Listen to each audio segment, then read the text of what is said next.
Entonces,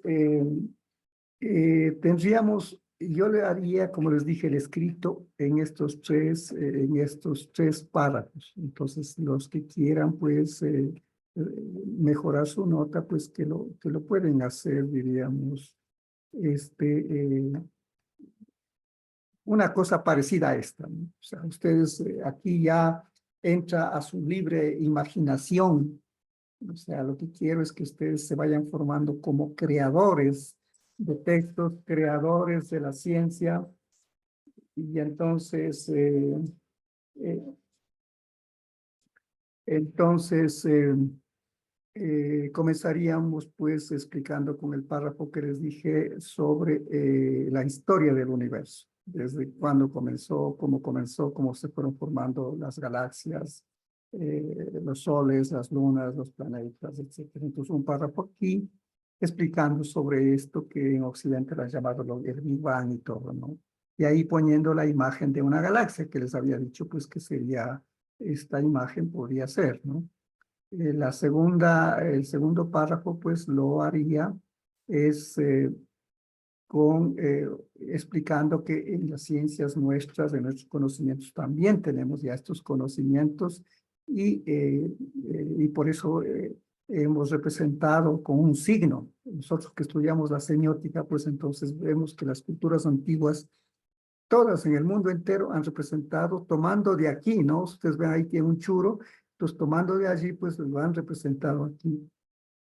No solamente en los objetos de barro, sino en los tejidos, en las pinturas, por todo lado, ¿no? Entonces, nosotros habíamos tenido inclusive un conocimiento mayor que Occidente. Occidente está haciendo, diríamos, de una manera con un estilo pues muy riguroso, sistemático, ¿no? Pero nosotros el conocimiento ya lo teníamos, no con la forma analítica. Occidente utiliza mucho el análisis, ¿no? Nosotros en cambio utilizamos mucho la síntesis.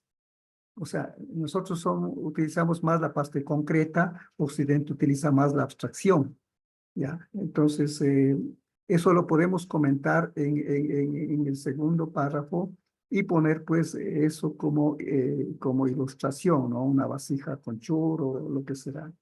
Y finalmente pues el origen de la vida que les dije, cómo a partir durante miles de millones de años se fueron uniendo los elementos, ¿no? El fundamental es el hidrógeno, y de ahí pues se fueron uniendo varios hidrógenos formando el helio, los otros elementos de la tabla periódica que ustedes habrán estudiado en la escuela, en el colegio, en la universidad.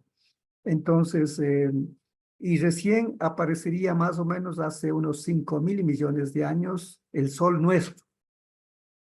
Nuestro Sol no es tan viejo, digamos. O sea, si el cosmos tiene 13.000 millones de años, nuestro Sol pues tiene solo 5.000 millones de años, o sea, que casi la tercera parte nomás de la edad del universo, de la Pachamama.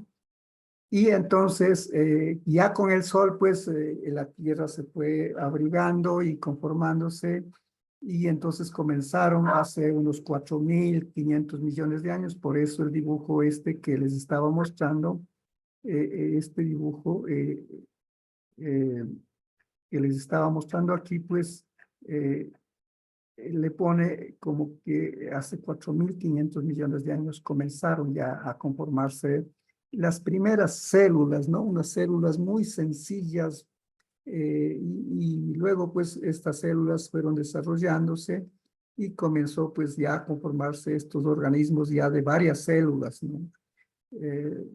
Nuestro cuerpo, pues, nuestro organismo está integrado por miles de millones de células. Solo en el cerebro, pues, tenemos como 100 millones de células. Entonces, sí, ya pueden imaginarse la complejidad de nuestro organismo, ¿no? Al principio, pues, eran muy simples, muy sencillas, y entonces se fue conformando la vida, y aquí estaría el historial, ¿no? Hace unos más de medio millón de años, pues entonces estaríamos recién aquí conformando estas células. Luego hace 400 millones de años, pues ya estaríamos así, y luego pues ya hasta que hace unos 2, 3, 4 millones de años ya comenzamos a separarnos de los animales que caminan en 4 patas y comenzaron a caminar en 2 patas. Y eso pues nos permitió tener libre las manos para poder construir cosas. Y ahí surge la tecnología. Ustedes ven el momento en que nosotros podemos, ya no necesitamos las manos para caminar, entonces tenemos las manos libres y eso nos dio una gran ventaja frente a los animales. Y eso permitió que el cerebro nuestro pase de 400 gramos que teníamos hace unos 4 o 5 millones de años a tener un cerebro de 1.300 gramos más o menos, ¿no? Ustedes ven. Pero todavía no podíamos hablar. La comunicación era con signos.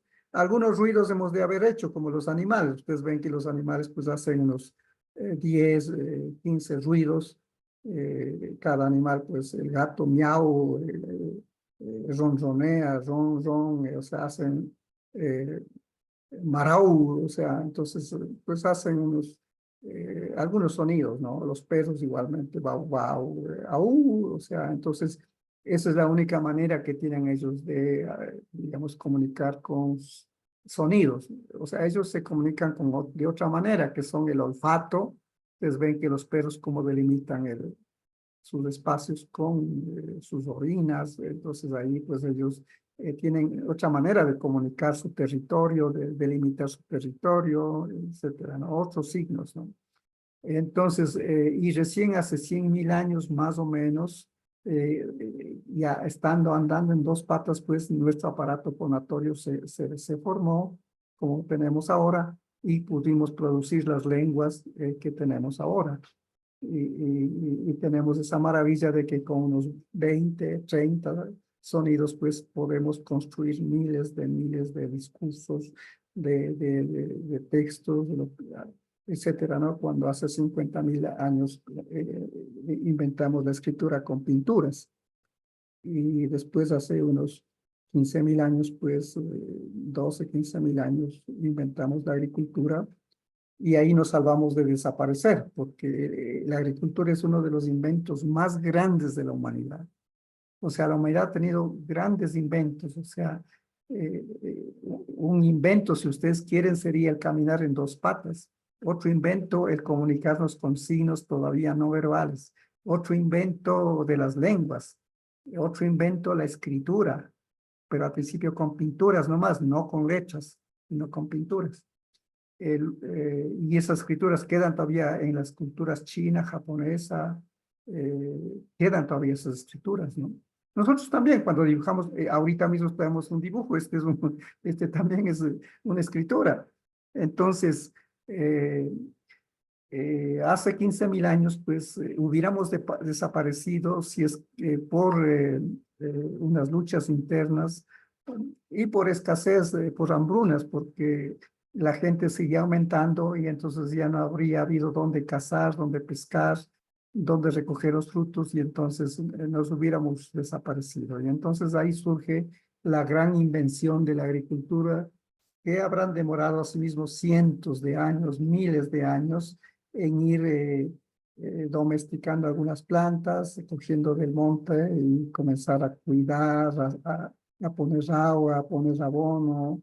O sea, ahí hay tantos conocimientos, ¿no? O sea, por ejemplo, acá nosotros en la sierra descubrimos el sembrar al maíz junto con el frijol y cada unos 4 guachos la quinoa. Eso es una maravilla científicamente, eso es maravilloso porque el frijol le da el nitrógeno al maíz y el maíz le da, creo que es el fosfato al frijol. Y entonces ahí pues se complementan. O sea, entonces imagínense que eso sembrar así es una maravilla. O sea, eso es una operación de alta tecnología, de alta biología, ¿no? Entonces, y así podemos ir viendo en los alimentos, en los remedios que fuimos creando, descubriendo, ¿no? En la Amazonía, pues la sangre de drago para acostar las heridas, ¿no? En las lastimaduras, pues imagínense antes con qué se hubiera curado. pero a alguien se le ocurrió descubrir que con el líquido de la sangre de drago, pues eso se cicatriza y entonces eso es una maravilla. Entonces imagínense, todo eso hemos ido creando, ¿no? A partir de estudiar las plantas y luego pues inventar la agricultura. Frente a estos inventos, pues el Internet, que para nosotros nos parece una maravilla, y es una maravilla, por eso estamos ahorita conectados desde distintos puntos del país. Sin embargo, comparado con la agricultura, pues el Internet es chiquito. La invención del Internet, de la computadora, son inventos chiquitos frente a lo que es tener que comer. Y eso lo pudimos sentir en la pandemia, en el COVID-19, pues donde podíamos estar sin aviones, sin carros, pero no sin comer. Entonces, la agricultura es un invento, digamos, muy importante. Entonces, todo eso tenemos que comenzar a valorar nosotros y que las niñas, los niños comiencen a estudiar así las ciencias naturales. Entonces, eh, ¿cuál es la innovación pedagógica? Porque esta maestría, les dije, está destinada a buscar una pedagogía más apropiada para que las niñas, los niños, los jóvenes despierten el gusto por conocer, por inventar, por crear. Entonces, tenemos que mostrar cómo los humanos hemos ido construyendo las ciencias, los conocimientos. Y entonces, para eso nos serviría toda esta cosa, ¿no? Ahora ya es un poquito más fácil de hablar. Créanme, con este dibujo, o sea, con este que le estoy mostrando, hace 30 años fui a conversar con una eh, persona muy importante de la UNICEF, era la directora de la UNICEF en el Ecuador.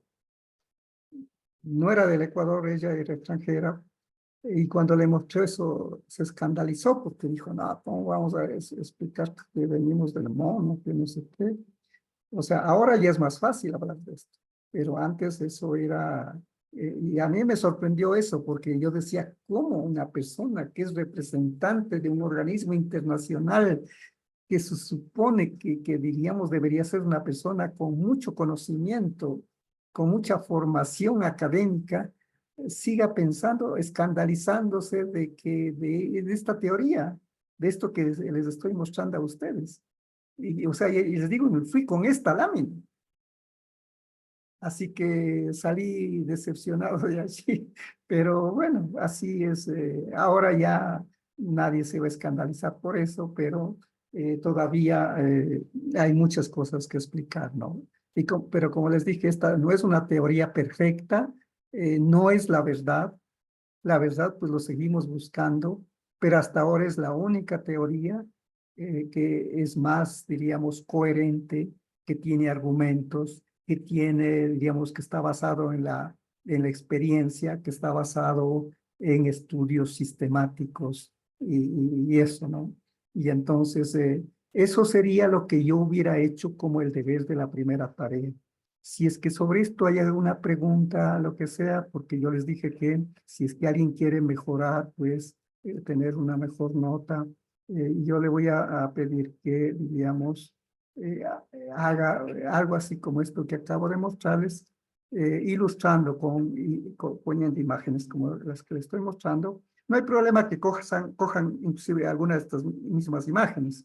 Le ponen ahí la cita nada más y ya con eso lo pueden utilizar. Entonces, eso es mi propuesta sobre mi comentario sobre el trabajo de la primera tarea.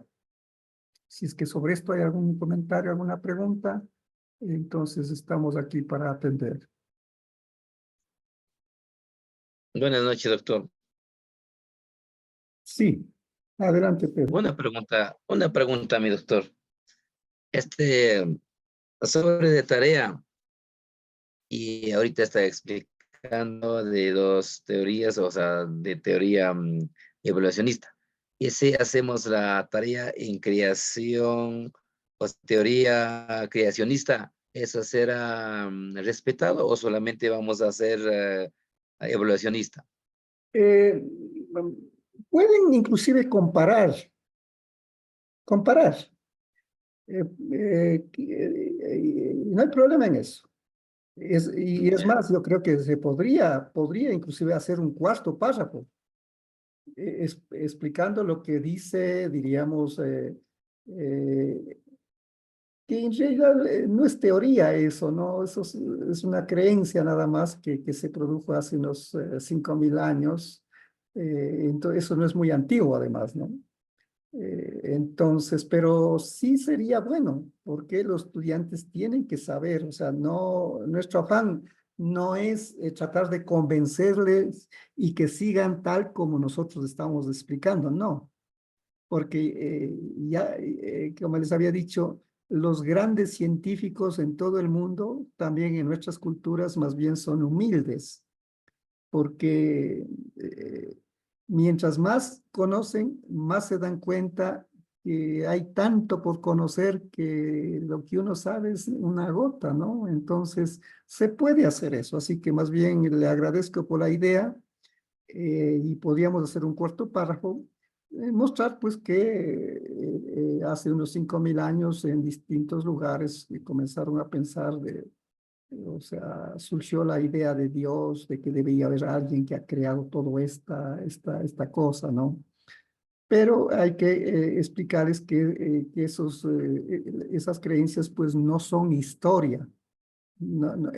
Igual que yo les había dicho en la clase anterior, creo, que nosotros acá Eso. tenemos nuestros cuentos, ¿no? O sea, en la cultura Shuar tienen ahí los cuentos de Libia, de la Rutam, en Quichua de la Amazonía tienen el cuento del cuello riducero, tienen el cuento del tigre del gran sumaco, tienen y así diríamos, en todas las culturas. Entonces, eh, eso no es historia, esos son mitos. Entonces, los mitos, les había dicho, tampoco es que el mito es todo fantasía, o sea, tiene un lenguaje fantástico, con fantasía, pero tiene un trasfondo real, no histórico, pero un trasfondo real. Entonces, eh, eh, ¿cuál es el trasfondo real? Es que los seres humanos, ¿por qué crearon esos mitos? Porque vieron que está la muerte. O sea, al ver que las personas mueren, que todo muere, entonces quisieron buscar un camino para la inmortalidad. Ustedes conocen los faraones, lo que hicieron, ¿no? Digamos, momificarse y todo eso. Acá también en nuestros pueblos tenían, o sea, aquí también momificábamos, aquí también se hacía momias, no solo de los incas son bien modernos, o sea, los incas son recientito, digamos, ¿no? Antes de los incas, pues tuvieron grandes culturas, ¿no? En lo que es ahora el Ecuador, el Perú, en Bolivia, Tiahuanaco, o sea, todo eso, ¿no? Entonces, buscaban cómo, alguna fórmula para vivir eternamente, porque se dieron cuenta que todo es pasajero, que todo, hasta los soles y todo, desaparecen, aunque tengan una vida larga, pero desaparecen al final. Entonces, los seres humanos hace unos 8 o 10 mil años comenzaron a pensar en eso, ¿no? ¿Cómo hacer para ser inmortales? Y ahí pues surgió también en matemáticas, llegaron al descubrimiento del punto, que como ustedes saben es totalmente abstracto, el punto está solo en la mente. Por eso es que dicen que para formar una línea hay que tener un infinito número de puntos, pero infinito quiere decir que nunca se acaba, ¿no? ¿Por qué? Porque el punto no tiene dimensiones, ni siquiera una dimensión pequeña, sino solo está en la mente humana. Entonces llegaron al descubrimiento, diríamos, del punto, y ahí surge la idea de que no tiene que haber solo este cosmos, este universo, sino que tiene que haber algo más allá. Y entonces ahí comenzaron a construir estos relatos, ¿no? También tratando de explicar el sufrimiento, por qué existe el sufrimiento, por qué tiene que haber el sufrimiento, por qué tenemos que estudiar. Ustedes dirían, ¿por qué tenemos que estar este rato estudiando? Si deberíamos estar todos tranquilos en la casa, ¿no? Haciendo otras cosas, ¿no? ¿Por qué tenemos que trabajar? Entonces, ahí surgen estas creencias, ¿no? De que hubo una desobediencia y por eso fueron castigados, qué sé yo, en todas las culturas. Los mayas, por ejemplo, en la cultura de los mayas, Dios le crea primero al hombre de madera, no de barro, de madera. Pero como vio que ese hombre de madera pues no podía hablar, no podía saludarle, y entonces se arrepintió y le destruyó. Y después crea un segundo hombre hecho de barro, pero tampoco ese no podía hablar ni nada de eso, y entonces también lo destruyó. Y finalmente pues crea a un hombre de maíz, y ese dicen que son los mayas. Entonces vean, eso no es histórico, o sea, eso es un mito que trata de explicar, bueno, por qué los humanos estamos aquí, por qué hay el sufrimiento, por qué hay que trabajar, por qué hay la muerte. Entonces, eh, al comparar las dos teorías, la teoría evolucionista que está basado, diríamos, en estudio de los fósiles, y ahora no solo de los fósiles. En el documento que les puse para la segunda unidad, ahora hay dos maneras de estudiar el mundo, el universo y cualquier ciencia, diríamos. La una manera es yendo desde el presente hasta el pasado, o sea, comenzar a estudiar a partir de aquí, de ahora, e ir viendo, bueno, por qué hay las cosas que hay ahora aquí. Entonces van estudiando a los años anteriores, hasta pues llegar a las épocas más remotas. Esta teoría a mí me gusta para ciertas cosas, por ejemplo, para la historia.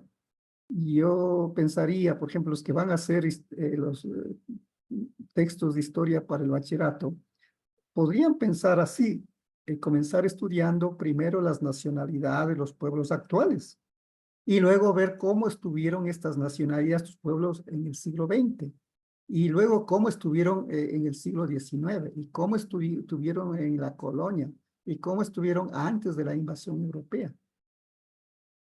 La otra manera, pues, de estudiar es yendo desde el pasado, o sea, suponiendo que así fue, ¿no?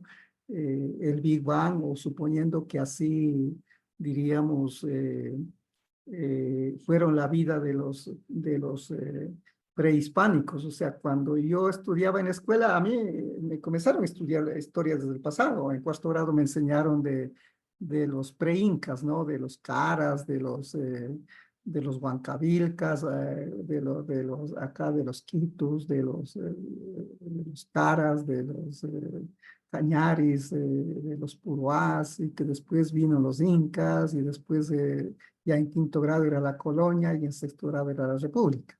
Entonces, esa es otra forma de aprender, de enseñar, comenzando desde el pasado. En la práctica, yo diría que es mejor combinar las dos cosas, o sea, pedagógicamente. Creo que esa sería la mejor. No tendría sentido pelear cuál es mejor, ¿no? Ahora, en el estudio de los seres humanos y de la vida, y hasta de las plantas y de los animales, todavía no está muy utilizado, pero con la biología molecular que comenzó hace unos 60 años, por ejemplo, se puede estudiar al ser humano sin necesidad de ir a buscar los esqueletos de hace 10.000, 20.000 años, sino a partir de las mitocondrias, porque ahí parece que llevamos almacenado toda la información, que sería más o menos como, por ejemplo, en los celulares. Uno puede borrar los mensajes, pero hay manera de recuperar esa información que ha sido borrada. Claro, con tecnología y todo eso, ¿no? Ustedes ven cómo para las investigaciones ahora de todos esas conversaciones que han tenido entre los jefes de la mafia y los políticos en los últimos años, pues eh, se está utilizando ya eso. Pero para los seres humanos sería estudiando la mitocondria. Eso les llaman el estudio del ADN mitocondrial. O sea, nosotros tenemos las mitocondrias ahí, y ahí parece que está almacenado toda la información del pasado. Entonces, estudiando las mitocondrias de los seres humanos actuales, podemos conocer cómo fue la vida en el pasado, qué se comía, qué enfermedades tenían, cómo se fueron formando ciertas enfermedades y cosas, ¿no? Antes se estudiaba utilizando la parte, diríamos, los restos arqueológicos, por ejemplo, los excrementos de hace 5.000 años, pues eran muy útiles para saber qué enfermedades habían tenido, qué cosas habían comido, cuál era la alimentación y todo eso, ¿no? En las plantas, pues ustedes saben que se estudia viendo los anillos que tienen los árboles. O sea, vean, entonces, eso es lo que hace diríamos, la teoría evolucionista, estudiar esto. La teoría creacionista, pues, más bien se basa simplemente en una fe, diríamos, ¿no? En una creencia, pero no tiene, diríamos, argumentos. Argumentos al estilo de lo que es la ciencia, ¿no? O sea, ahí hay que distinguir. Una cosa es la ciencia y otra cosa es la fe. Eh, no es que estemos negando la espiritualidad, no, no, no, no. Lo único que estamos diciendo es con la ciencia que tenemos ahora, llegamos hasta este punto. ¿Qué habrá habido antes? Eso les dije, que antes de este cosmos pudo haber habido otro cosmos. Y junto con este cosmos donde estamos nosotros, este momento, pueden haber otros cosmos paralelos. Entonces, si alguien quiere, diríamos, de su iniciativa creer en un Dios creador, pues está bien, o sea, no, ese es su derecho, porque ese es ya por la fe, nada más. Por eso se llaman creencia, ¿no? O sea, porque es solamente, yo quiero creer en eso y punto, o sea, no hay nada, ninguna explicación, no hay nada más, o sea, eh, y ya digo, los humanos llegaron a eso a partir de las carencias que tenemos, viendo que somos imperfectos. Y entonces dijeron, alguien tiene que existir que no tenga estos defectos, estas imperfecciones que tenemos. Entonces, a partir de eso surgieron estas creencias, ¿no? Pero nadie ha venido del otro mundo para testificar de que eso existe o nada. Entonces, en eso sí es bueno que estemos claros. Y si es que en el documento ustedes quieren ponerlo, pues maravilla. Así que más bien les animo a que lo vayan haciendo. Y no hay contradicción, como le digo, por ejemplo, entre creer en la evolución y creer en un ser superior. No hay contradicción, porque simplemente con la ciencia no podemos decir ni que hay un ser superior, ni que no hay. O sea, ahí, por ejemplo, los marxistas se aventuraron a decir, no, todo es materia, fuera de la materia no hay nada.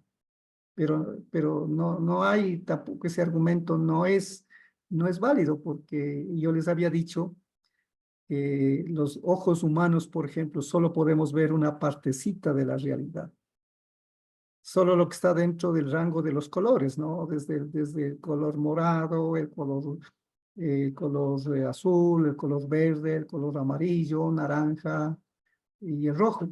Ese pequeño tramito lo que podemos ver, pero no quiere decir que la realidad sea solo eso. ¿Por qué? Porque hay otras ondas, porque estos colores nos vienen en forma de ondas, ¿no? Pero hay otras ondas como las ondas de radio que están fuera de este rango. Las ondas de nuestros ojos solo están entre 300 y 800 nanómetros, más o menos. Pero las ondas de radio, las ondas de televisión, todo esto que estamos viendo, están en 5.000, 3.000, 5.000, 8.000 nanómetros. Entonces nuestros ojos no van a poder ver jamás. Pero eso no significa que no exista. Tan es así que estamos contestando los celulares. Entonces, con nuestros ojos no podemos ver que está llegando el mensaje, la llamada a nuestro celular. No lo podemos ver, o a nuestra computadora. Pero existen las ondas y están allí.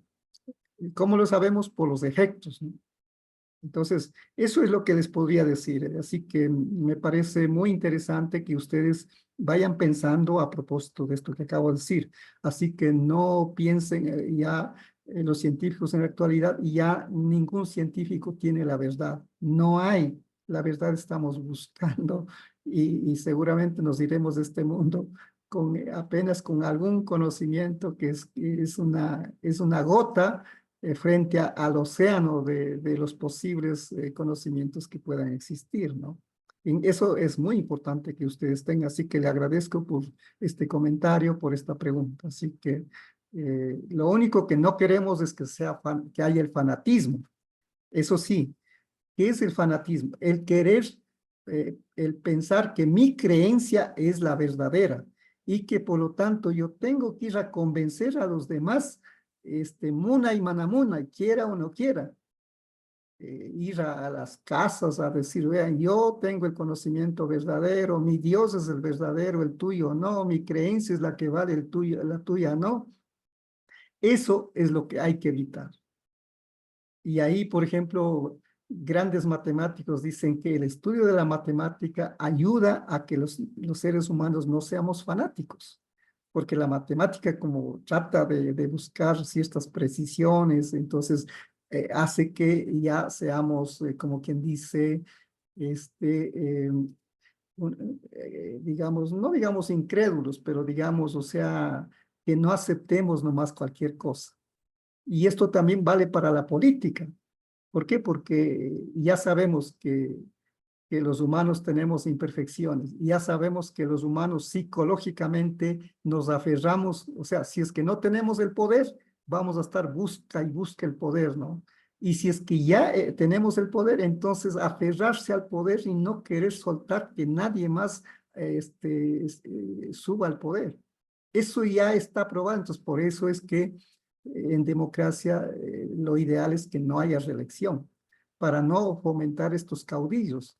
Porque a los alemanes, por ejemplo, ¿qué les pasó? Los alemanes no es que sean tontos, o sea, son inteligentes. Ustedes ven las invenciones que han hecho los científicos, son fundamentalmente judío-alemanes, ¿no? Einstein, todos esos son judío-alemanes.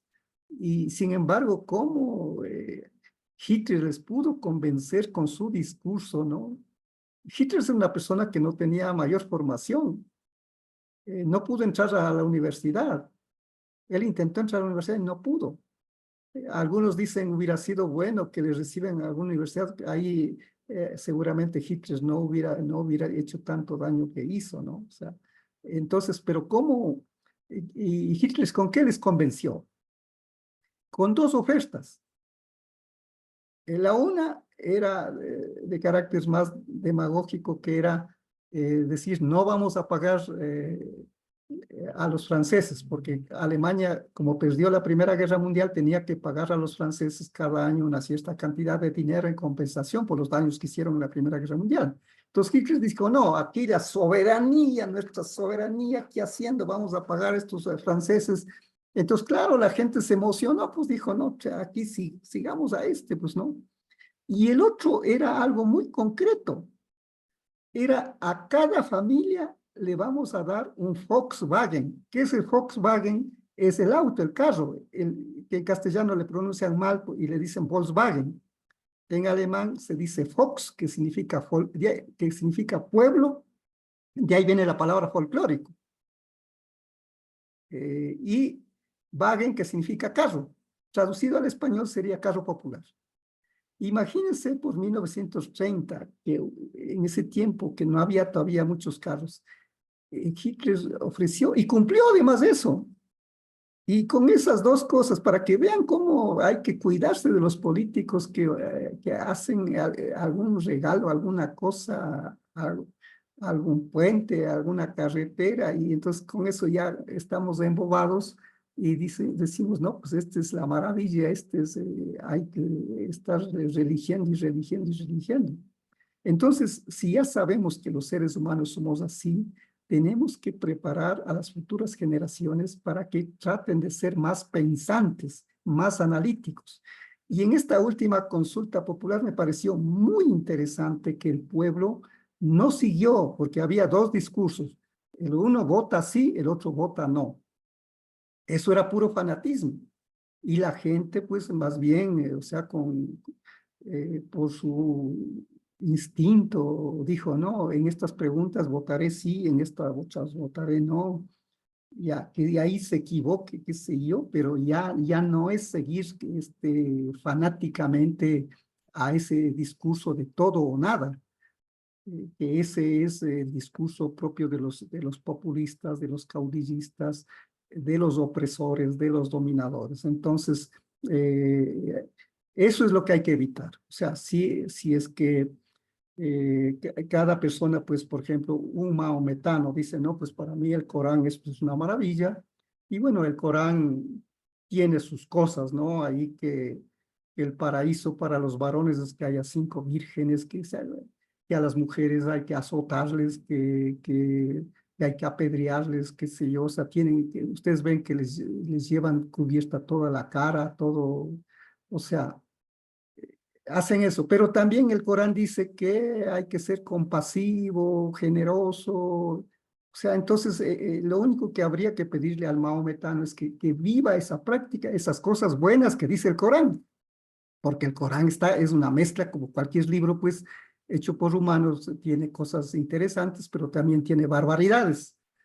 Entonces lo mismo pasa con los libros de la Biblia, pues hay cosas muy bonitas, muy preciosas, poemas maravillosos, pero también hay cosas como esa de que un día dicen que Dios le ha cogido a Abraham, al único hijo que además tuvo, y que le vaya a sacrificarle. O sea, imagínense qué Dios es ese que le pide a un ser humano que mate a su propio hijo para probar dizque, de que si es fiel, si no es fiel.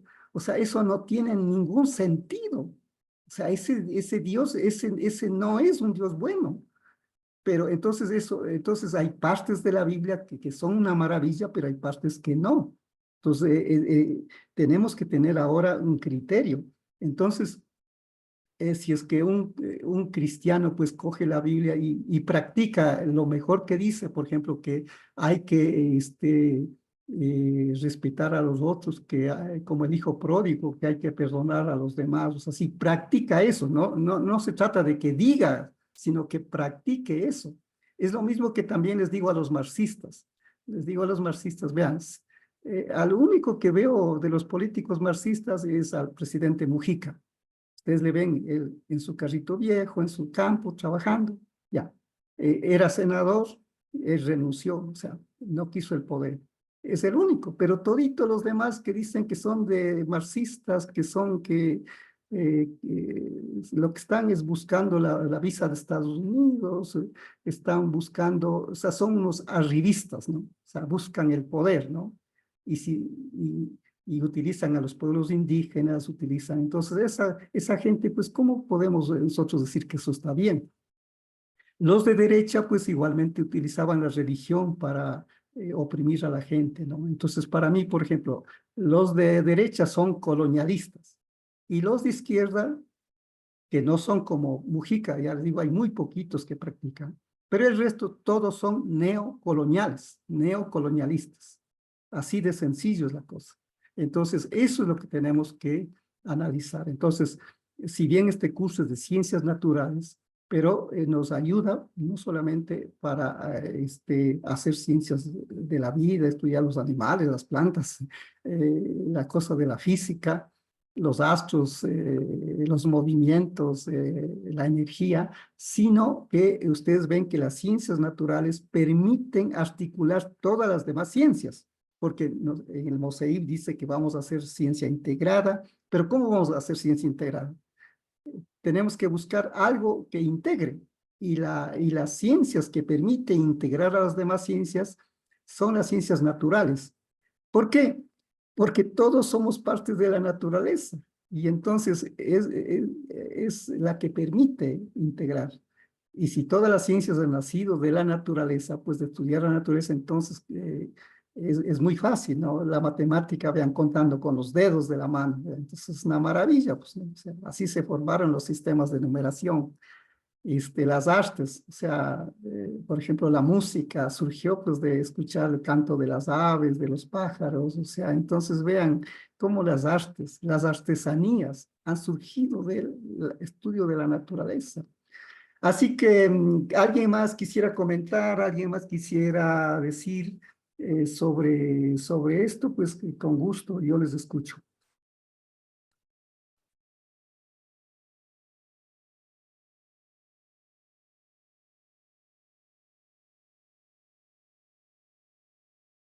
Se quedaron espantados. A ver, profe, Sí, bueno, voy a participar mientras tanto los compañeros estén también preparándose. ya. Profe, las ciencias naturales es la ciencia que se puede hacer integradas. Me imagino y doy la razón que es real, porque puedo coger un tema de ciencias naturales, por ejemplo, en este caso, una planta. Entonces, con una planta es suficientemente enseñar lo que es las matemáticas, también se puede enseñar lo que son otras asignaturas, lengua, literatura, y así puedo dar algunos ejemplos.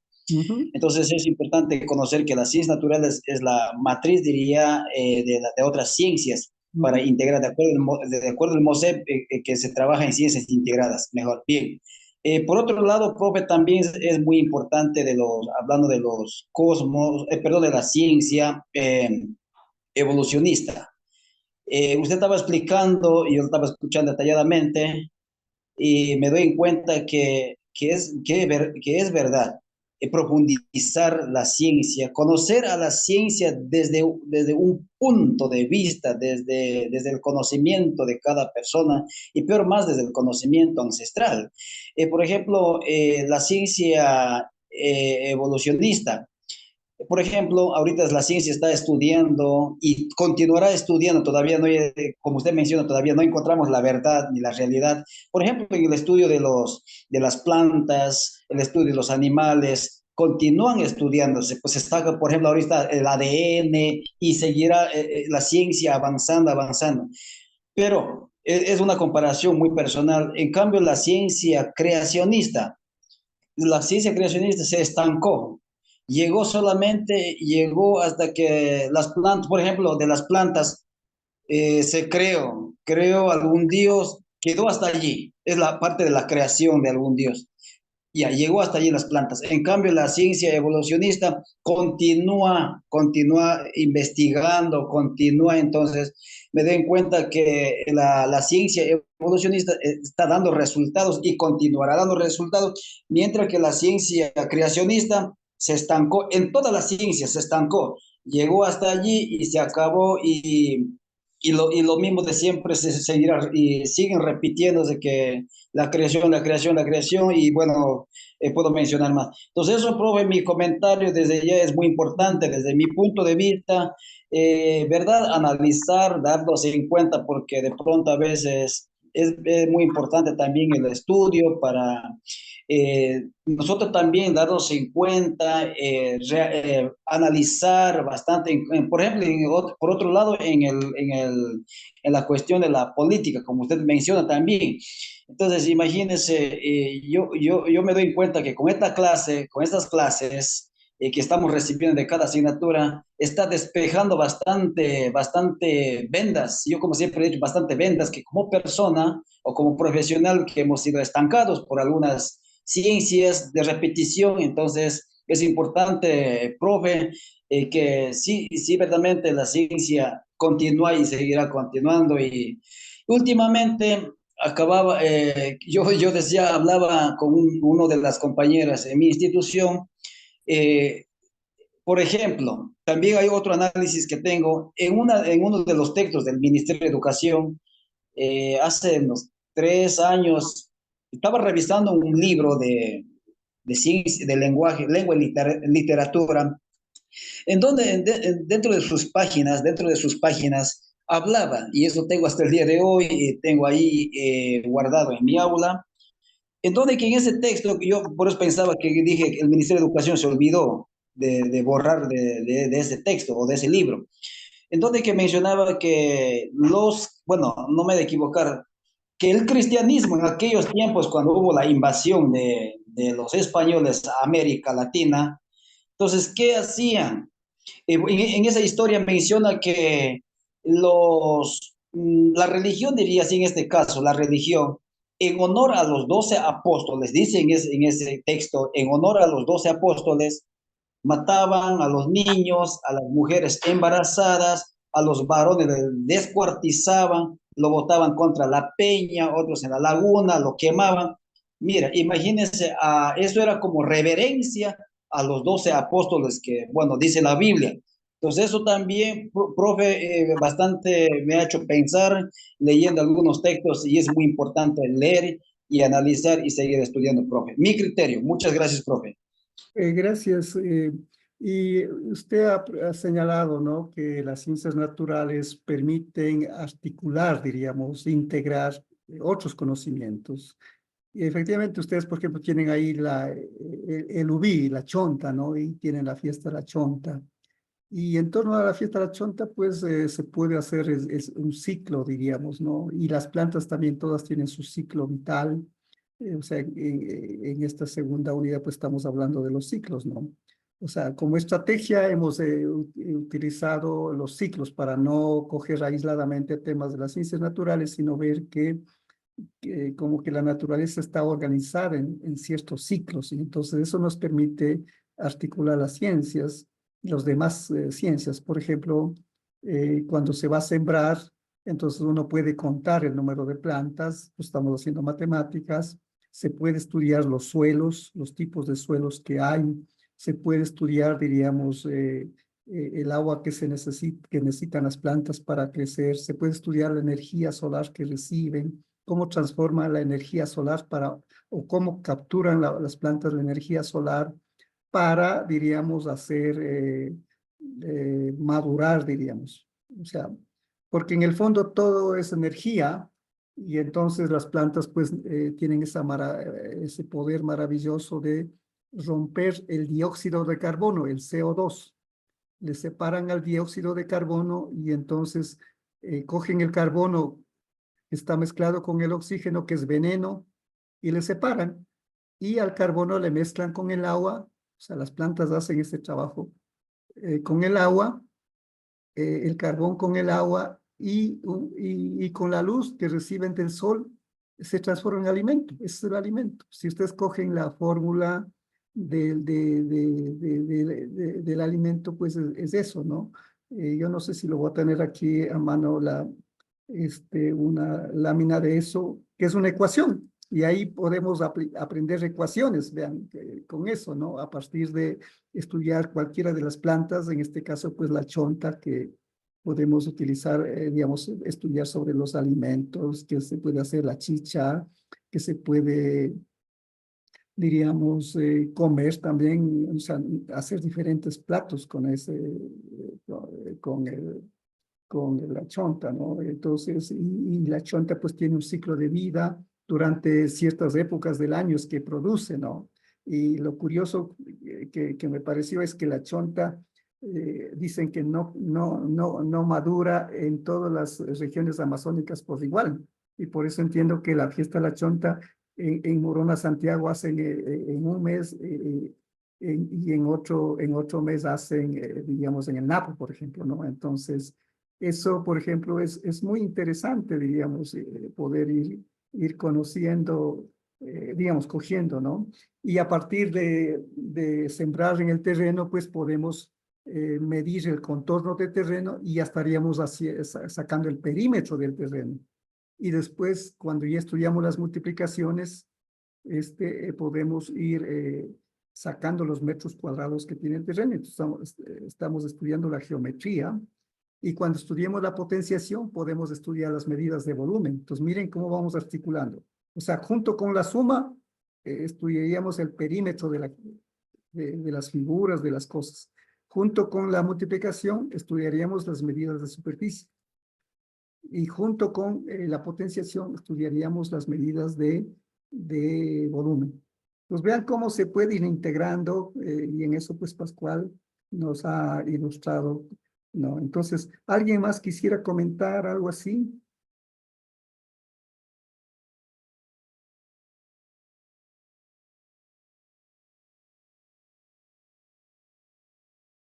Porque es importante que, digamos, aprovechemos para expresarnos y un poco ir también entrenándonos en como quien dice, exponer, ¿no? Hacer nuestras exposiciones. Eh, es en estas clases que podemos practicar eso, ¿no?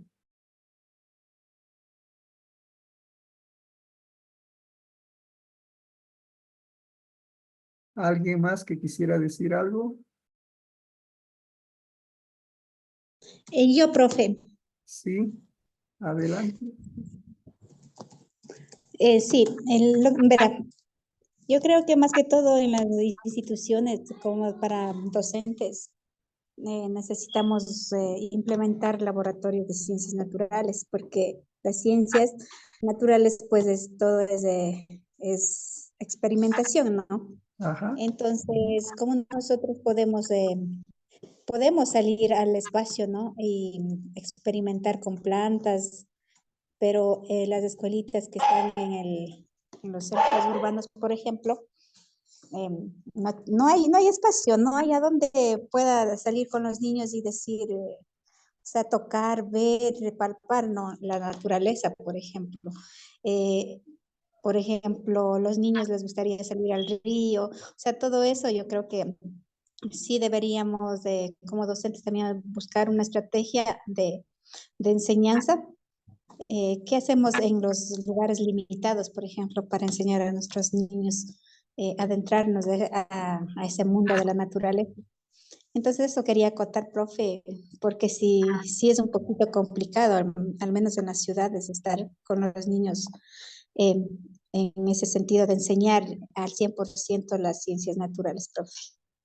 Sí, usted tiene razón de que, digamos, actualmente, o sea, y esta es la propuesta que estamos nosotros haciendo, es utilizar tanto la tecnología ancestral como la tecnología moderna, ¿no? O sea, enseñar tanto nuestras ciencias como también enseñar las ciencias de otros pueblos, ¿no? Eh, entonces, eso es parte de la interculturalidad también, ¿no? Entonces, eso tiene una consecuencia, y es que no hay todavía las ciencias universales. O sea, algunas cositas se está haciendo universal, pero el problema fue que en los ministerios de educación, y por eso es el colonialismo, ¿no? Y neocolonialismo, de que pensaron que el conocimiento de Europa y el conocimiento de Norteamérica, eso era la ciencia universal. Y total, ahora vemos que no ha sido pues, ciencia universal. Recién se está universalizando algunas cosas, como el conteo. Por ejemplo, en todos los pueblos del mundo se cuenta con los dedos. Ya, unos cuentan hasta grandes cantidades, otros menos, pero todos cuentan. Y, y otras cosas, pues todavía estamos eh, caminando, ¿no?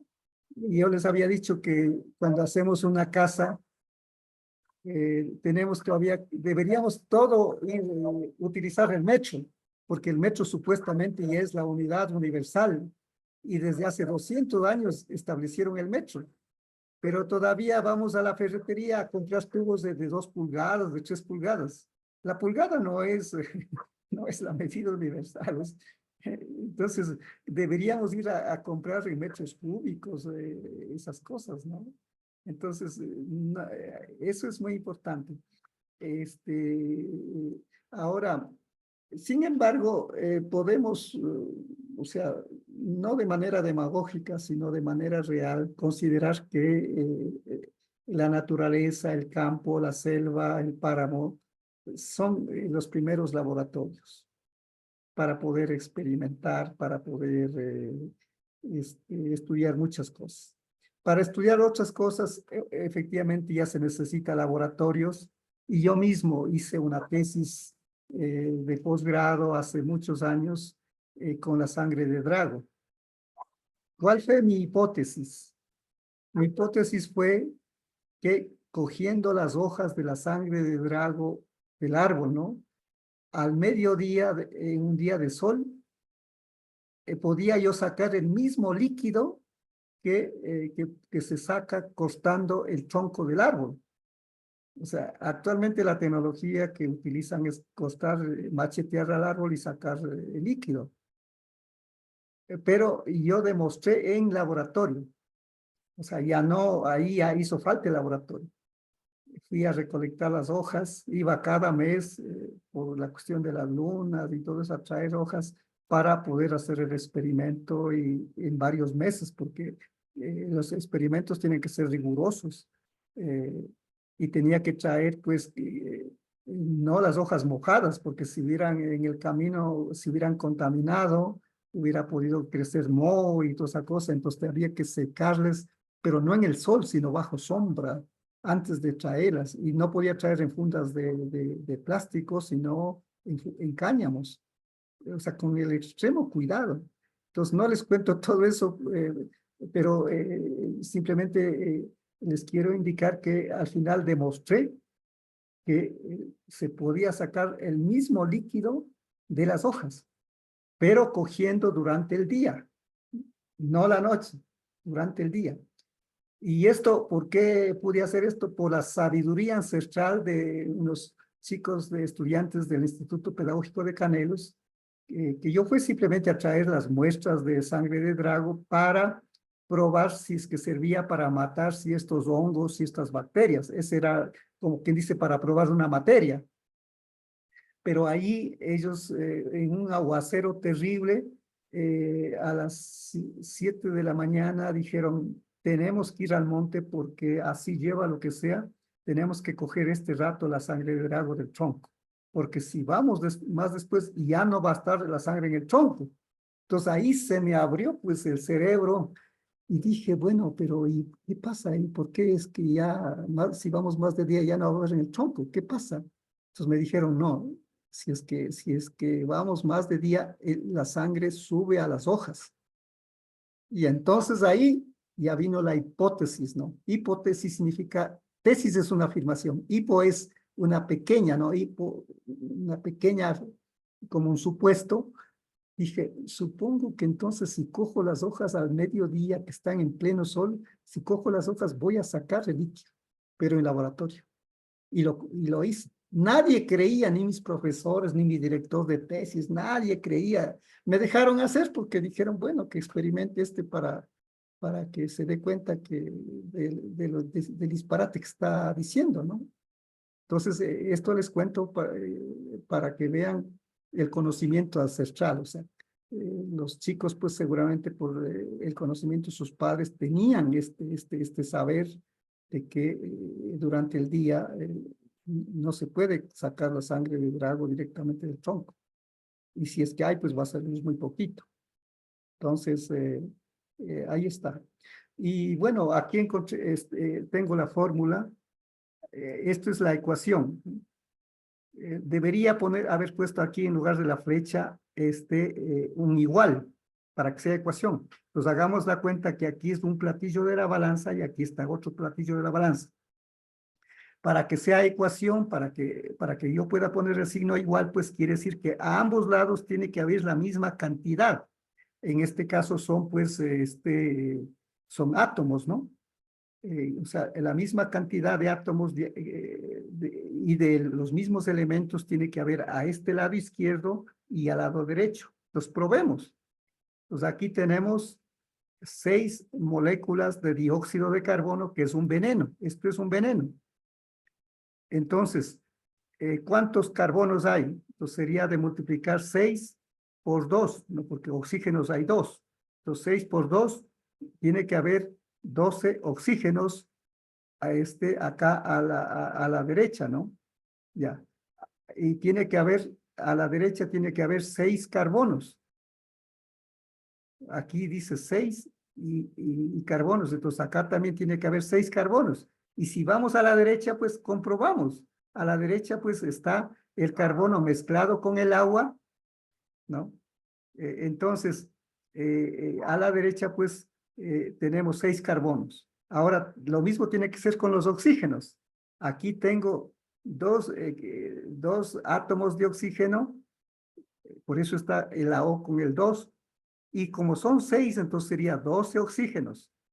Pero además aquí mismo tengo sumado otros 6 oxígenos, porque vean aquí el 6 del agua, ¿no? El agua tiene 6 oxígenos. Entonces 6 oxígenos más estos 12 oxígenos, tiene que haber, o sea, aquí a la izquierda estarían 18 oxígenos. Y acá a la derecha tiene que haber los 18 oxígenos. Entonces ustedes van a decir, ¿y dónde están? Pues bueno, aquí tienen 6 oxígenos, aquí está el 6 oxígenos, pero está sumado 6 oxígenos, pero como cada oxígeno está multiplicado por 2, entonces serían 12 oxígenos.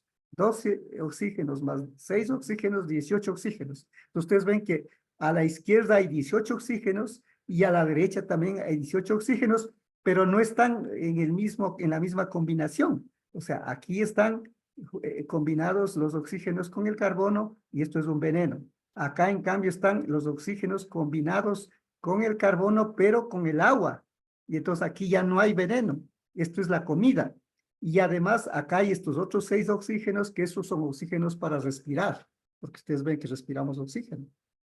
Y aquí, pero para poder hacer esta transformación, o sea, pasar de esto que tenemos a la izquierda, pasar a esto que está a la derecha, que es el alimento que comemos, y más el oxígeno que respiramos, necesitamos la luz del sol. Porque la luz del sol es la energía que permite hacer esta transformación. Y esto se llama la fotosíntesis. Foto es luz en griego y síntesis es procesar. Entonces, vean, tenemos aquí, acá con palabras, no con fórmula, acá con palabras, tenemos energía luminosa del sol, tenemos dióxido de carbono y más agua. Y a la derecha tenemos glucosa y oxígeno.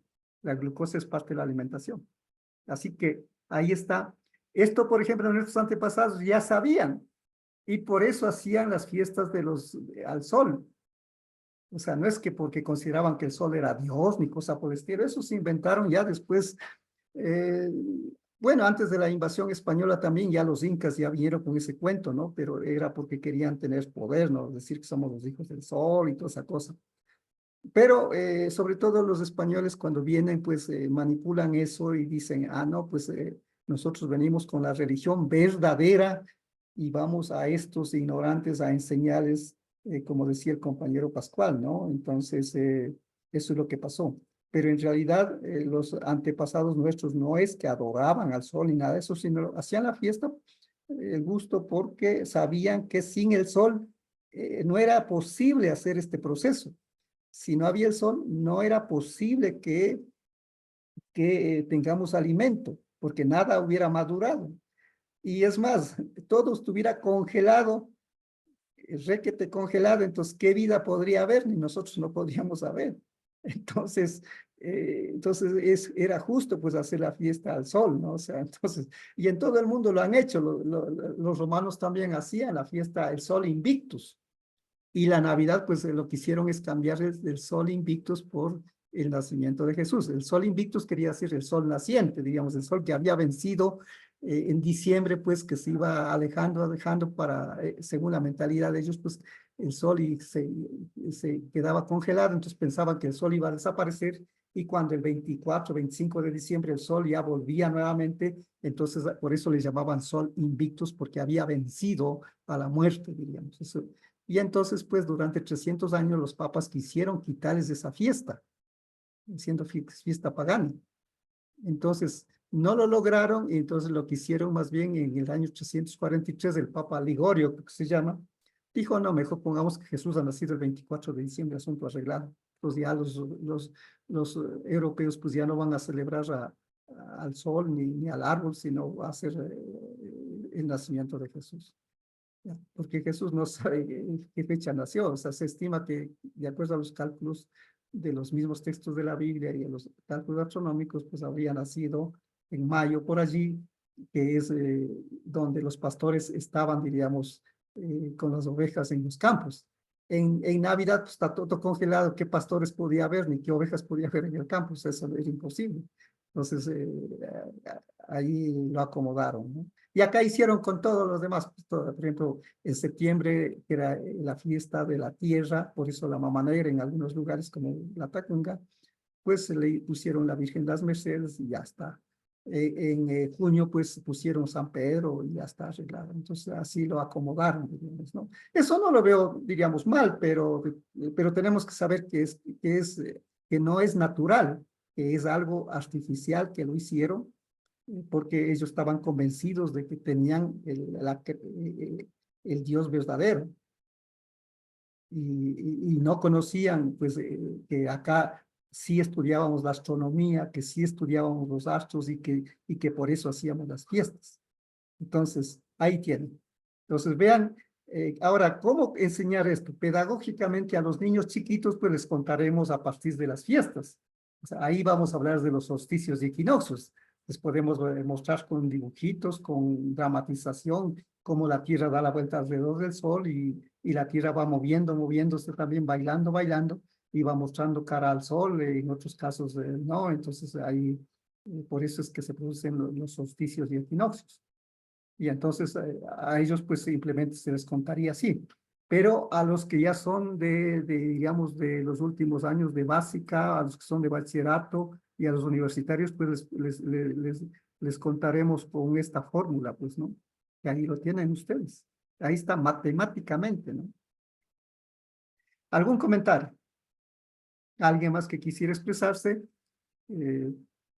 Porque si no ya, no sé si hay alguna pregunta sobre el trabajo de la segunda unidad, que ya está puesta, les dije la clase pasada, pues, digamos, asimismo en una paginita traten de redactar cómo ustedes, pues, enseñarían sobre estos ciclos, ¿no? El ciclo agrícola, el ciclo vital, los solsticios, equinoccios, o sea, esas son parte de la naturaleza, pues, ¿no? Entonces, claro, después ya nos tocará ver ya plantas, planta tras planta, qué sé yo. Claro que aquí no lo veremos, pero digamos en la siguiente unidad algo lo vamos a ver cuando sobre todo tengamos que ver qué conocimientos de las ciencias naturales valiosos tenemos que rescatar para poner en el currículum, en nuestros libros, en nuestros textos. O sea, porque tenemos conocimientos valiosos y entonces de esta manera pues ya no estaremos estudiando aisladamente que la célula, que la molécula, que la planta, que el animal, que las partes del cuerpo humano. No, sino que estudiar, eso sí tenemos que estudiar porque en todo eso hay mucho conocimiento, pero tiene que estar articulado en ciclos. Por eso es que en esta segunda unidad se ha puesto sobre los ciclos de la naturaleza. O sea, entonces, y que también tiene que ver con ciclos sociales, como el caso de las fiestas que se pueden dar, ¿no? O sea, los chachis pues tienen sus fiestas, ellos creo que celebran en la Semana Santa, digamos, hace toda una reunión de todas las comunidades y todo eso, ¿no? En Punta Venado o algo así, que es una comunidad. Y luego, no sé si está aquí Sanda, pues seguramente tienen sus fiestas también, no sé si hacen alguna fiesta de la Chonta, no sé si Sanda está, pues nos podrá contar. Oshuar, pues sí, yo sé que hacen la fiesta, pero del Ubí, que se llama, ¿no? El Ubí es la Chonta, ¿no? Y así. ¿Algún comentario final, alguna cosa que quieran decir? Porque si no ya nos va a tocar irnos despidiendo. Doctor, una pregunta. Sí. Buenas noches, doctor. La actividad que está indicando, ¿tenemos que hacer en la unidad 1 mismo? No. Si quieren mejorar en la unidad 1, diríamos, mejorar el textito que hicieron. O sea, ustedes ya hicieron un texto. Sí. De mejorar, entonces yo les mostré al inicio de esta clase cómo lo podrían mejorar. La unidad 2 pues ya tiene su propio tema. Ya. Vamos a ver si es que está por aquí. Y otra cosa también, doctor, ¿tenemos que hacer en lengua quichua? Sí, eso les voy a pedir que hagamos este trabajito para ir practicando. Porque si no hacemos ahora, ¿cuándo vamos a hacer? O sea, siempre seguiremos diciendo que vamos a rescatar las lenguas, pero vamos a quedar solamente hablando, ¿no? O sea, haciendo como los políticos o como de los que han utilizado las religiones, o sea, contando bonitos catecismos, bonitos mandamientos, pero sin practicar. Entonces, igual que los políticos, lo mismo, recitando las teorías, tanto los de la izquierda como los de la derecha, pero sin practicar. Entonces, Ya, y otra cosa, doctor, ¿hasta cuándo va a ser para poder entregar esta actividad? Porque falta siempre, todavía. siempre está. Estoy realizando actividad unidad 2, pero como de nuevo parece que toca de hacer actividad 1, ¿hasta cuándo va a ser? Hasta el domingo igual, o sea, ustedes suben nomás, suben hasta el domingo. O sea, es porque yo ya el lunes comenzaría a calificar. Y les dije, si es que alguien no quiere hacer también, pues ya le calificaré lo que está subido, ¿no? Pero los que quieran, entonces, actualizar y mejorar, pues lo pueden hacer en la unidad 1. En la unidad 2, pues igual hacen para este domingo. Y aquí dice, escoger uno de los dos ciclos. Este es para la unidad 2. Escoger uno de los ciclos. El ciclo agroecológico de su comunidad o el ciclo vital de una planta, un animal o de las personas. Ya. Ahora, o sea, esto quiere decir que no tienen que hacer de los dos ciclos. Ahora, con el ciclo que escogen, ¿qué es lo que tienen que hacer? Pues con el ciclo escogido, redactar en una página mínimo en lengua de la nacionalidad, ¿cómo enseñaría sobre eso a los estudiantes? O sea, por ejemplo, ¿cómo mostrarían si es que cogen ciclo agroecológico? O sea, seguramente sería mostrando cómo eh,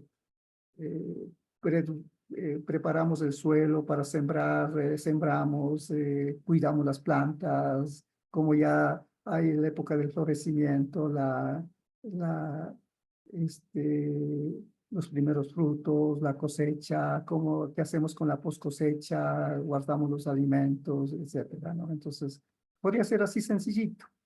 Y ustedes vieron que en el libro, por ejemplo, de Sucumbíos, ahí tenían los ciclos inclusive en las lenguas, excepto en el Chapalá, porque no estaba, ¿no? Pero si cogen el ciclo vital, pues igual podrían coger de una plantita y decir, bueno, esta planta se siembra en este tiempo, en este suelo, de esta manera se escoge la semilla para sembrar, después qué es lo que se hace para cuidar, qué enfermedades le puede atacar, cómo se les puede curar, para qué nomás puede servir esta planta. O sea, tienen maravillas para escribir. Hay un libro que le voy a poner y que no está puesto aquí, que se llama El Pan de América. Es de un médico, desgraciadamente murió hace ya algún tiempo, un doctor Eduardo Estrella, que se llama El Pan de América. La importancia de este libro es que rescata las plantas o los alimentos que tuvimos aquí antes de la invasión española. Y el estilo de estudio es maravilloso además. Eh, por lo menos les mostraré la imagen de esta, a ver, no sé, creo que no estoy compartiendo, ¿no? O sí estoy compartiendo. No se ve. Ya, entonces no estoy compartiendo, perdonen. Estoy hablando al aire, ¿no? Entonces vamos a compartir. A ver, ¿dónde está? Pues para compartir. Claro, tengo aquí el problemita que se me ha desaparecido.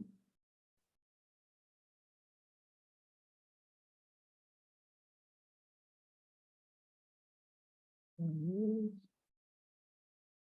Ya, ahora lo encontré. Entonces, perdone que he estado hablando al aire. Entonces, aquí está la tarea de la segunda unidad. Entonces, aquí lo podemos visualizar. Voy a poner una lechita más grande. Aunque lo puedan ver. Pero les iba a mostrar de este libro que no está puesto aquí. Y le voy a subir seguramente esta noche misma porque me he olvidado. O puede ser que si vamos a ver si es que se ha clonado. Porque, digamos, puede ser que sí se haya clonado. esté clonado en la, porque sí utilicé la vez pasada, en el curso pasado, ese libro. Se llama El Pan de América.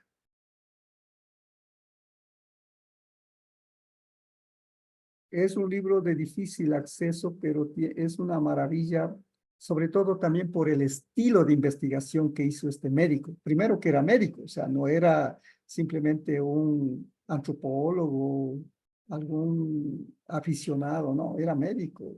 Fue profesor de la Universidad Central, estudió en España, y en España hizo ese trabajo, ese libro, digamos, con información que se llevó de aquí, y cuando volvió, pues lo fue mejorando y todo eso, ¿no? Entonces, ese libro está demorándose en abrir la clase, el aula, que lo cerré. Entonces, les recomiendo ese libro, El Pan de América.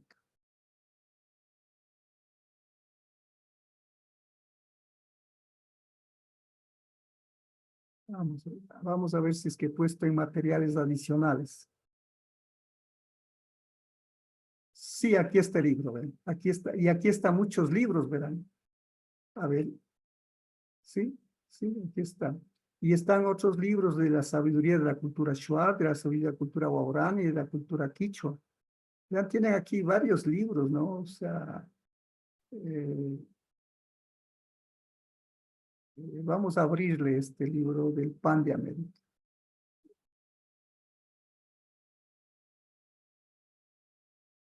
Este libro nos ha de servir sobre todo también para la tercera unidad. O sea, ustedes lo pueden leer desde ahora, pero nos va a servir sobre todo para la tercera unidad, porque aquí están los conocimientos que lo vamos a rescatar, ¿no? Porque en la tercera unidad es pensar qué conocimientos importantes hay en nuestras culturas que tenemos que incluir en nuestros procesos de aprendizaje. Vean lo que tiene este libro, ¿no? O sea, tiene aquí sobre algo de historia de las culturas, algo sobre el territorio, clima, suelos, el agua, la fauna, etcétera, sobre la tecnología para relacionar con la alimentación, aspectos nutricionales y de salud. Y aquí va un estudio sobre el maíz, un estudio sobre la quinoa, sobre el sangorache, sobre el frijol, sobre las tostas, sobre el maní, vean, para los compañeros de la Amazonía y la costa, el chocho, el porotón, la papa, el melloco, la oca, la mashua, el tazo, la yuca, vean, aquí está sobre la yuca, el camote de la Amazonía, achura, el ñame, no sé, este debe ser una planta, no lo conozco, está sobre hortalizas, y está sobre la tagua, ¿ves? La tagua de la Amazonía, la caña, la totora, el palmito, vean, el aguarongo, que son plantas, ¿no? El bijao, la hoja del bijao debe ser, el paico, la quinoa, el bledo, el melloco, ya el chulco, el ají, ¿vean? Sobre todo esto, vean, de algas, de sarayuyo, el zapallo. Bueno, aquí tienen montones de cosas, del ispingo, vean, el ispingo, el achote, todas estas son plantas que habían aquí en América, por eso se llaman etnohistoria de los alimentos, las plantas que hubo. O sea, aquí no está ninguna planta de los que trajeron los europeos, que tenemos también bastantes plantas que ellos trajeron, ¿no? Entonces aquí tenemos los frutos nativos, ¿no? O sea, pero lo interesante que está estudiado científicamente, o sea, y voy a mostrar de alguna de ellas, ¿no? Para que ustedes vean. Yo lo que quiero es despertarles en ustedes la curiosidad por leer estas cosas, pues, ¿no? O sea, que no se conformen solamente con leer los textos, el texto guía que está puesto allí, ¿no? Sino que ustedes busquen estos otros libros que sí está. Entonces, vamos a ver de alguna planta. Ve, aquí está la población del siglo XVI, o sea, este hombre estudió cosas históricas, o sea, y ahí ustedes ven que no, siempre se tiene que hacer ciencia integrada. O sea, él iba a hablar de ciencias naturales, o sea, era un médico, Pero vean, está estudiando de la población, de los suelos, está eh, de la historia, la tecnología, vean, la tecnología agraria, tecnologías de cultivo, vean, aquí están los distintos tipos de cultivo en camellones, cultivo de tierras de aluvión, estos, sobre todo en la Amazonía, de rosa y quema, ¿no?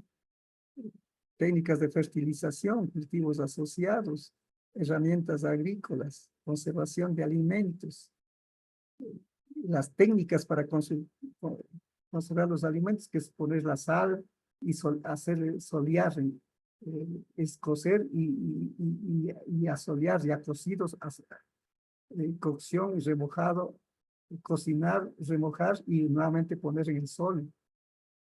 Putrefacción y asoleo, es el ahumado. O sea, vean, aquí tienen maravillas, digamos, este libro deberían ustedes tenerle en su casa, lo pueden descargar, imprimir, yo lo tengo en físico, diríamos, el libro. Es muy difícil conseguir, yo lo conseguí en una biblioteca privada prácticamente, y lo saqué copias y lo tengo empastado. Y lo he digitalizado para compartir con ustedes, ¿no? Entonces, aquí están, por ejemplo, cuánto tributo pagábamos en la colonia de maíz, de esas cosas, ¿no? Aquí están las variedades de maíz.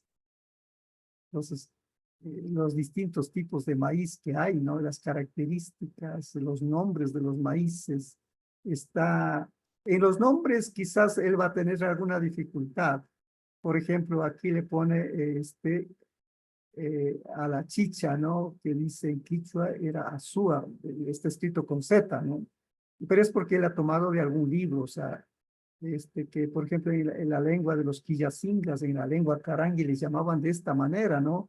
Y en el shuar pone Nijamang, claro, esto está mal escrito, ¿no? Pero sería Nijamanch, pero él ha tomado que era un sacerdote Ginasi que ha escrito en 1938, que ha escrito mal, y entonces, claro, este médico, el autor de esta obra, pues se la ha tomado de ahí, ¿no?